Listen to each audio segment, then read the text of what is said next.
Hello guys, welcome back to my channel. இன்றைக்கி நம்ம என்ன சம்மரி பார்க்க போகிறோம் அப்படின்னா, பேயன். இதை எழுதினவங்க மகேஷ்வதா தேவி. இவங்க ஒரு Indian writer and also social activist. இந்த பர்டிகுலர் ப்ளே இது ஆக்சுவலாக ஃபர்ஸ்ட்டு ஷார்ட் ஸ்டோரியாக தான் எழுதியிருக்கிறாங்க. லேட்டர் இதை வந்து ஒரு ப்ளேயாக கன்வெர்ட் பண்ணியிருக்கிறாங்க. ஓகேவா, 1970s தான் இதை வந்து ஃபர்ஸ்ட் எழுதி பப்ளிஷ் பண்ணியிருக்கிறாங்க. இது ஒரு நான் லீனியர் நரேட்டிவ் பேட்டர்னில் தான் இருக்கும். ஓகேவா, பாஸ்ட் அண்ட் ப்ரெசென்ட் மாற்றி மாற்றி ட்ராவல் பண்ணுற மாதிரி இருக்கும். பேயன் அப்படின்றதுக்கான மீனிங் என்னென்னா, இது வந்து பெங்காலி லாங்குவேஜில் எழுதியிருக்கிறாங்க. ஆஃப்டர்வர்ட்ஸ் இங்கிலீஷில் ட்ரான்ஸ்லேட் பண்ணியிருக்கிறாங்க. ஸோ பெங்காலி லாங்குவேஜில் பேயன் அப்படின்றதுக்கான மீனிங் என்னென்னா, ஒரு அவுட்காஸ்ட் விமன் ஆர் விச் அப்படின்னு சொல்லுவாங்க. ஒரு விமனால் இந்த மாதிரி ஈவில் ஸ்பிரிட்டெல்லாம் கண்ட்ரோல் பண்ண முடியும், ஹேண்டில் பண்ண முடியும் அப்படின்னா அவங்கள பேயன் அப்படின்னு சொல்லுவாங்க. ஸோ ஒரு விச் மாதிரி கன்சிடர் பண்ணப்பட்ட ஒரு விமனை பற்றின ஸ்டோரி தான் இது. இந்த ப்ளே வந்து folk culture or oral tradition, ancient பீரியடில் மித்துக்கு நிறைய இம்பார்ட்டன்ஸ் கொடுத்தாங்க இல்லையா, அந்த மாதிரியான ஸ்டோரிஸ்லேருந்து தான் இதை வந்து இன்ஃப்ளூயன்ஸ் பண்ணி எழுதியிருக்கிறாங்க. செட்டிங் அப்படின்னு பார்க்கும்போது ரூரல் பெங்கால் வில்லேஜ் அங்கே நடக்கிற மாதிரி இருக்கும். பீப்புளுக்கு வந்து ஒரு இக்னரன்ஸ், ஒரு அறியாமையில் இருப்பாங்க. சூப்பர் நேச்சுரல் எலமெண்ட்ஸ் எல்லாமே பொய் அப்படின்றது தெரியாமல் இருக்கும் இல்லையா, அதை பேஸ் பண்ணி தான் எழுதியிருப்பாங்க. ஓகே, கேரக்டர்ஸ் பார்த்துடலாம். சந்தி அப்படின்றவங்க தான் மெயின் கேரக்டர். இவங்களை வந்து பேயன், அதாவது ஒரு விச் அப்படின்னு சொல்லி ஒரு வில்லேஜில் இருக்கிற எல்லாரும் அவங்கள வந்து அக்யூஸ் பண்ணி தனியாக வச்சுருப்பாங்க. ஸோ இவங்களோட கதை தான் இது. தென் பஹிராத் அப்படின்றவங்க சந்தியோட பையன். ஓகேவா, அவங்க அம்மாவோட ரியல் கேரக்டர் என்னன்றதை தெரிஞ்சுக்கிறதுக்காக ஸ்ட்ரகிள் பண்ணுற மாதிரியான ஒரு கேரக்டராக இருக்கும். தென் மலிந்தர் அப்படின்றவங்க யாருன்னா சந்தியோட ஹஸ்பண்ட். டெட் பாடிஸ் எல்லாத்தையும் எரிக்கிற மாதிரியான ஒர்க் இவர் பண்ணிகிட்டு இருப்பாரு. தென் ஸ்டெப் மதர் அப்படின்ற கேரக்டர், தென் கேட்டன் அப்படின்ற ஒரு கேரக்டர் வருவாங்க. ஸோ இவ்வளோ தான் இம்பார்ட்டன்ட் கேரக்டர்ஸ். இது போக சில ஜென்ரலான கேரக்டர்ஸ் எல்லாம் வருவாங்க. ஓகேவா, ஓகே, சம்மரி பார்த்துடலாம். எப்படி ஸ்டார்ட் பண்ணுறாங்க அப்படின்னா, பஹிதர் இருக்காங்க இல்லையா, இவங்க வந்து இப்போ ஒரு யங் பாய். அவங்களோட அம்மா வந்து சந்தின்றவங்கள எல்லாருமே பேயன் அப்படின்னு சொல்லி அட்ரஸ் பண்ணுறாங்க. ஸோ அவங்கள ஒரு விச் அப்படின்றத ஊரில் இருக்கிற எல்லாருமே நம்புறதுனால சின்ன பையனாக இவர் வளரும் போதும் அவங்க ஒரு விச் அப்படின்னு சொல்லி நினைக்கிறாங்க. அவங்க ஒரு விச்சுன்னு நினச்சதுனாலேயே அவங்கள ஊரை விட்டு ஒதுக்கி வைக்கிறாங்க. ஊருக்கு வெளிப்புறமாக ஒரு ரயில்வே ட்ராக் பக்கத்தில் ஒரு குடிசை போட்டு தான் அவங்கள இருக்கணும் அப்படின்னு சொல்லியிருப்பாங்க. ஃபேமிலியை விட்டு ஊரை விட்டு ஒதுக்கி வச்சிருப்பாங்க. ஸோ இப்போ பாஹிரத் வந்து அவரோட ஃபாதரோட தான் இருக்கிறாங்க. ஓகேவா, தென் அவங்க அப்பா வந்து வேற ஒரு மேரேஜும் பண்ணிக்கிட்டாங்க. ஸோ அவங்க 2 பேரோட தான் இவர் இருக்கிற மாதிரியான ஒரு சிச்சுவேஷன் இருக்குது. தென் பேயன் அப்படின்னு அவங்கள கன்சிடர் பண்ணுறதுனாலேயே ஊரில் இருக்கிறவங்க எல்லாருமே அவங்க ரொம்ப டேஞ்சரஸான ஒரு விமன் அப்படின்னு சொல்லி நினைப்பாங்க. சந்தியை வந்து பேயன் அப்படின்னு சொல்லி கன்சிடர் பண்ணுறதுனால ஊரில் இருக்கிறவங்க எல்லாருமே அவங்க ரொம்ப டேஞ்சரஸ் அப்படின்னு சொல்லி ஸ்ப்ரெட் பண்ணியிருப்பாங்க. அவங்கக்கிட்ட யாரும் பேசக்கூடாது, அவங்களோட யாரும் ரிலேஷன்ஷிப் வச்சுக்கக்கூடாது அப்படின்னு சொல்கிறாங்க. அவங்களோட வீட்டு கூரை மேலே ஒரு ரெட் கலர் ஃப்ளாக் எப்போவுமே பறந்துட்டு இருக்கணும். அது மட்டும் இல்லாமல் அவங்களும் ரெட் கலர் சாரி தான் வியர் பண்ணணும் அப்படின்னு சொல்லியிருப்பாங்க. அவங்க எல்லாத்தையுமே ஃபாலோ பண்ணி அவங்க ஊருக்கு வெளியே தான் அவங்க வாழ்ந்துட்டு இருக்கிறாங்க. ஒரு நாள் என்ன நடக்குது அப்படின்னா, சந்தி வந்து அவங்களோட அந்த வீட்டை விட்டு வெளியே ஓடி வராங்க. ஒரு பாண்ட் இருக்குது, அதோட எட்ஜில் அவங்க நின்றுட்டு இருக்கிறாங்க. அப்போ மலீந்தர் வந்து அவங்கள பார்க்குறாங்க. ரொம்ப கோவமாக, எதுக்காக நீங்கள் வந்த அப்படின்னு சொல்லி கேட்கும்போது அவங்க என்ன சொல்கிறாங்க அப்படின்னா, எனக்கு கொஞ்சம் ஆயில் வேணும், எனக்கு ஹேருக்கு அப்ளை பண்ணுறதுக்கு கூட ஆயில் இல்லை, கெரோசனும் இல்லை, ஸோ என்னால் எதையுமே குக் பண்ணி சாப்பிட முடியாது, தனியாக இருக்கிறதும் எனக்கு ரொம்ப பயமாக இருக்குது, ஸோ அதனால் எனக்கு கொஞ்சம் ஹெல்ப் பண்ணுங்க அப்படின்னு சொல்லி அழுவுறா. அது மட்டும் இல்லாமல் அவள் சாப்பிட்றதுக்காக வச்சுருந்த அந்த ஃபுட் எல்லாத்தையுமே டாக்ஸ் வந்து சாப்பிட்டுட்டு போயிருக்கும். ஸோ அவளுக்கு இப்போ ஒர்க்கும் எதுவும் கிடையாது, ஏர்னிங்ஸ் இல்லை, அவளுக்கு சப்போர்ட் பண்ணுறதுக்கு ஃபேமிலி இல்லை அப்படின்றதுனால அவளோட சிச்சுவேஷனை சொல்லி அழுதுட்டு இருக்கிறான். பட் மலிந்தர் வந்து கொஞ்சம் கூட மனசு இறங்காமல் அவளை நல்லா திட்டி விட்டுட்டு அவர் கீழே கிடந்த மண்ணெல்லாம் எடுத்து அவள் மேலே தூக்கி வீசி இங்கேருந்து போ அப்படின்னு சொல்லிட்டு மண்ணு கல்லெல்லாம் தூக்கி வீசுறாரு. இப்போ இவளுக்கு வேறு வழியே இல்லை, அங்கேருந்து போயிடுறா. இப்போ மலிந்தர் வந்து என்னதான் அவளை திட்டினாலும் அவளுக்கு உள்ளுக்குள்ளே அவள் மேலே ரொம்பவே லவ் இருக்குது. ஏன் அப்படின்னா அவர் நினச்சி பார்க்குறாரு, ஒன்ஸ் அவங்க 2 பேரும் எவ்வளோ லவ் பண்ணாங்க அப்படின்றத நினச்சி பார்க்குறாங்க. ஸோ அதை நினச்சி அவர் ஃபீல் பண்ணிகிட்டே நடந்து வராரு. இன்னொரு பக்கம் அவரோட சன் வந்துட்டு அவர் அவங்கக்கிட்ட பேசினதை பார்த்தாரு. பார்த்த உடனே அவருக்கு அவ்வளோ பயம், நம்ம அப்பா வந்து ஒரு விச்சுக்கிட்ட பேசுகிறாங்களே, அவருக்கு எதுவும் ஆயிருமோ அப்படின்னு சொல்லிட்டு அந்த குழந்தை வந்து ரொம்ப பயத்தோடையே பார்த்துட்ருக்கு. இப்போது மலிந்தர் வந்து எக்ஸ்பிளைன் பண்ணுறான் என்ன அப்படின்னா, சந்தி வந்து ஒன்ஸ் அவங்க வந்து நார்மலான ஒரு விமனாக தான் இருந்தாங்க, உன்னோட அம்மாவா அவங்க நல்லா தான் இருந்தாங்க, ஸோ நீ பயப்படாத, இப்போ தான் அவங்க அப்படி மாறிட்டாங்க, ஆனால் இப்போவும் அவங்க வந்து விச்சா இருக்கிறதுனால உனக்கு அம்மாவாக கிடையாது, என்றைக்குமே உங்கள் அம்மாவாக இருக்க முடியாது அப்படின்ற மாதிரி சொல்லிடுறாங்க. ஸோ இதை கேட்ட உடனே அவனுக்கு கொஞ்சம் கஷ்டமாக இருக்குது, இருந்தாலும் அக்செப்ட் பண்ணிக்கிறான். இப்போ மலிந்தர் வந்து அந்த சுடுகாட்டில் ஒர்க் பண்ணிட்டு இருக்கிறான்னு சொன்னேன் இல்லையா, அவன் அங்கே ஒர்க் பண்ணிட்டு இருந்தாலும் அவனோட கம்யூனிட்டியில் வந்து அவனுக்கு கொஞ்சம் மரியாதை கொடுப்பாங்க. ஏன் அப்படின்னா அவனோட கம்யூனிட்டிலேயே அவனுக்கு மட்டும்தான் அவனோட நேமை வந்து சைனாக போட தெரியும், மற்றவங்க எல்லாருமே கைரேகை தான் வைப்பாங்கன்றப்போ இவன் சைன் போடுறான் அப்படின்றதுனால அவன் மேலே எல்லாருமே கொஞ்சம் ரெஸ்பெக்டடாக இருப்பாங்க. இப்போது மலிந்தர் வந்து அவனோட பையன் கிட்ட என்ன சொல்கிறான் அப்படின்னா, சந்தி வந்து ஒரு காலத்தில் அவன் நல்லா இருந்தா, என்னோட ஒய்ஃபாக இருக்கும்போது அவன் நல்லா இருந்தா, நாங்கள் சந்தோஷமாக இருந்தோம், ஆனால் ஃபேட் வந்து எங்களை சந்தோஷமாக இருக்க விடலை, சூன் அவள் வந்து ஒரு விச்சா மாறிட்டா, ஸோ எங்களோட லைஃபே அப்படி கொலாப்ஸ் ஆகிடுச்சு, இப்போ வந்து அவள் வாழ்கிறதுக்கு அவள் இறந்து போகிறதே பெட்டர் அப்படின்ற மாதிரி அவர் சொல்கிறாரு. இந்த தாட் எல்லாமே அந்த பையனோட மனசுக்குள்ளே ஒரு பசில் மாதிரி இருக்குது. நம்ம அம்மாவா அவங்கள நம்ம நேசிக்கலாமா, இல்லை அவங்க ஒரு விச் அப்படின்னு சொல்லி அவங்கள ஒதுக்கிடணுமா அப்படின்னு சொல்லிட்டு அவர் நிறைய யோசிச்சுட்டே இருக்கிறான். அவங்க ஒரு விச் அப்படின்றதுனால இவன் ரொம்பவே பயப்படுறான். தென் இவனோட ஸ்டெப் மதர் இருக்கிறாங்க இல்லையா, இவங்க வந்து அவனை நல்லா பார்த்துக்கிறாங்க. அவளுக்கு தேவையானது எல்லாமே பண்ணுறாங்க. அதுக்கான ரீசன் என்ன அப்படின்னா, அவங்க என்ன நம்புகிறாங்கன்னா, இப்போ ஒருவேளை அவங்க வந்து பேயனோட சன்னை ஒழுங்காக பார்த்துக்கல அப்படின்னா, அவங்க இவங்களோட குழந்தைங்கள எதுவும் பண்ணிருவாங்களோ அப்படின்னு சொல்லி பயந்து தான் அந்த பையனுக்கு எல்லாமே இவங்க செஞ்சுட்ருப்பாங்க. பட் ஹோல் ஹார்ட்டடாக எதுவுமே பண்ணலை. நெக்ஸ்ட்டு மலிந்தர் இப்போ அவரோட பையனான பஹிராத் இவங்க 2 பேருமே ரயில்வே ட்ராக் இருக்கு இல்லையா, அது வழியாக அவங்க வீட்டுக்கு நடந்து போயிட்டுருக்காங்க. இப்படி நடந்து போகும்போது அவங்களோட கையில் வந்து மீட் வச்சுருக்காங்க. அப்போ இவர் வந்து அவங்க பையனை கூப்பிடுறாங்க.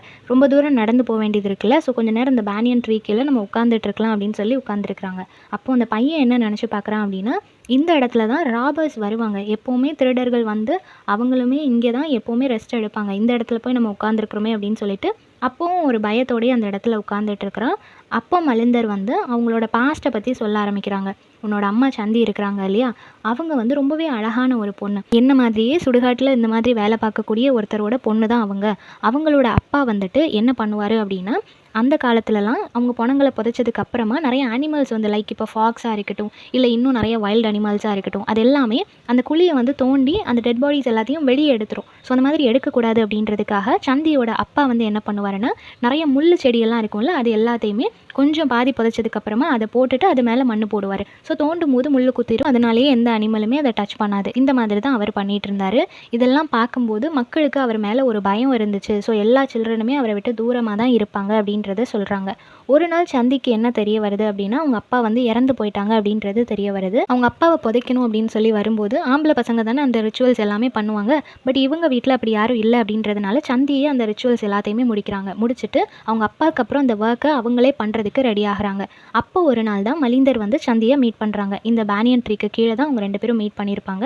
அப்போ வந்து இவங்க என்ன சொல்கிறாங்க அப்படின்னா, எனக்கு யாருமே கிடையாது, இந்த டார்க்னஸ்குள்ளே என்னால் இருக்க முடியலை அப்படின்னு சொல்லி அவங்க ரொம்ப ஃபீல் பண்ணும்போது இவர் வந்து அவங்களுக்கு ஆறுதலாக இருக்கிறாரு. எனக்கு யாருமே இல்லைன்னு சொல்லி அவங்க அழும்போது ஒரு பக்கம் அவங்கள பார்க்க பாவமாக இருக்குது, இன்னொரு பக்கம் அவங்க ரொம்ப அழகாக இருப்பாங்க. அதனாலேயே இவர் வந்து அவங்கள கல்யாணம் பண்ணிக்கலாம் அப்படின்னு சொல்லி முடிவு பண்ணி ப்ரப்போஸ் பண்ணுறாரு. 2 பேரும் கல்யாணம் பண்ணிக்கிறாங்க. அப்புறம் தான் அவங்களுக்கு பாஹிரத்தும் பிறக்கிறான். ஸோ ரொம்ப நல்லா ஸ்மூத்தாக அவங்களோட லைஃப் போயிட்டுருக்கு.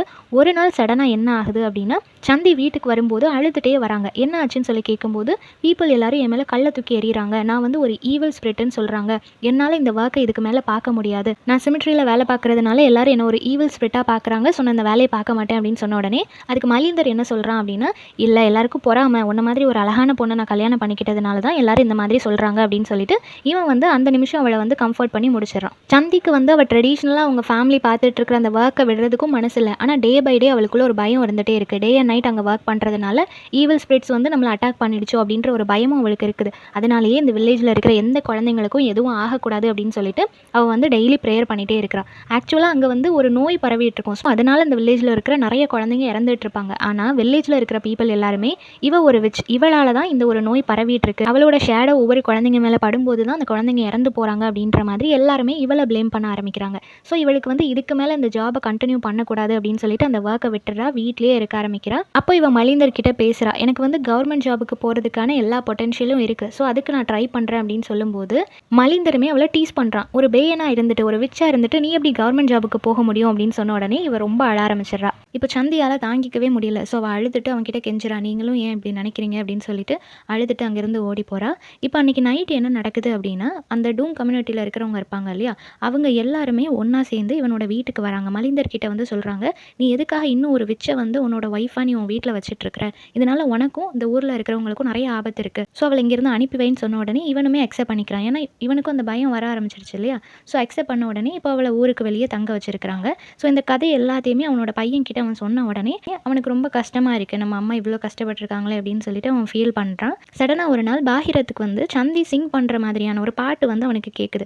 அந்த பாட்டு வந்து அவனுக்குள்ளே ஏதோ ஒரு தாக்கத்தை ஏற்படுத்துகிற மாதிரி அவன் ஃபீல் பண்ணுறான். அவன் ரத்தத்தோட கலந்துட்ட மாதிரியும் அவன் ஹார்ட்டுக்குள்ளே அது ஒரு இம்பாக்டை க்ரியேட் பண்ணுற மாதிரியும் அவன் ஃபீல் பண்ணிட்டு இருக்கிறான். ஸோ இப்போ பாஹிரத் வேகமாக அவளை பார்க்குறதுக்காக அந்த ஒரு பாண்ட் இருக்கு இல்லையா, அதுக்கிட்ட போகிறான். அவகிட்ட பேச ட்ரை பண்ணுறான். பட் அவள் என்ன சொல்லிடுறா அப்படின்னா, நீ உன் வீட்டுக்கு போ, நீ இதுக்கப்புறம் இங்கே வராத, என்கிட்ட பேசாத அப்படின்ற மாதிரி சொல்கிறா.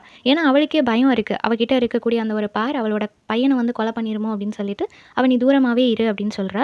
சந்தி நம்புறது என்ன அப்படின்னா, அவள் ஜஸ்ட் ஒரு ஷேடோ, அவள் வந்து நார்மலான ஒரு மனுஷி கிடையாது அப்படின்னு சொல்லி அவளே நம்பிட்டு இருக்கிறா. ஸோ அவனுக்கு எதுவும் டேஞ்சர் வந்துடக்கூடாது அப்படின்றதுக்காக தான் நீ என்னை விட்டு தூரமாகவே இரு அப்படின்னு சொல்கிறா. அன்னைக்கு நைட்டே இவளுக்கு என்ன தோணுது அப்படின்னா, பாகிரத்துக்கு வந்துட்டு ஏதோ ப்ராப்ளம் மாதிரியும், அவன் ஏதோ ரயில்வே ட்ராக்ல மாட்டிக்கிட்ட மாதிரியும் இவளுக்கு ஃபீல் ஆகுது. ஸோ ஒரு லேம்ப் எடுத்துட்டு அந்த ட்ராக் பக்கத்தில் இவ போயிட்டு இருக்கிறா. அப்படி போயிட்டு இருக்கும்போது அங்கே நிறைய ராபர்ஸ் எல்லாருமே நிற்கிறாங்க. அவங்க வந்து பேம்பூஸை வந்துட்டு திருடிட்டு இருப்பாங்க. அதை திருடி அந்த ட்ராக்ல வந்து அடுக்கிட்டு இருப்பாங்க. ஸோ அவங்கள பார்த்த உடனே இவ சொல்கிறா, நீங்கள் என்ன பண்ணுறீங்கன்னு எனக்கு தெரியும் அப்படின்னு சொன்ன உடனே இவளை பார்த்த உடனே அவங்க பயப்படுறாங்க. இவ ஒரு விச் அப்படின்றது அவங்களுக்கு தெரியும். ஸோ அவங்க எல்லாருமே பயந்து ஓட ஆரம்பிச்சிடுறாங்க. ஸோ அதை வந்து கட் பண்ண பேம்பூஸை கரெக்டாக அவங்க எடுத்து அடுக்கி வைக்காமலே ட்ராக்லேயே போட்டுட்டு ஓடி போயிடுறாங்க.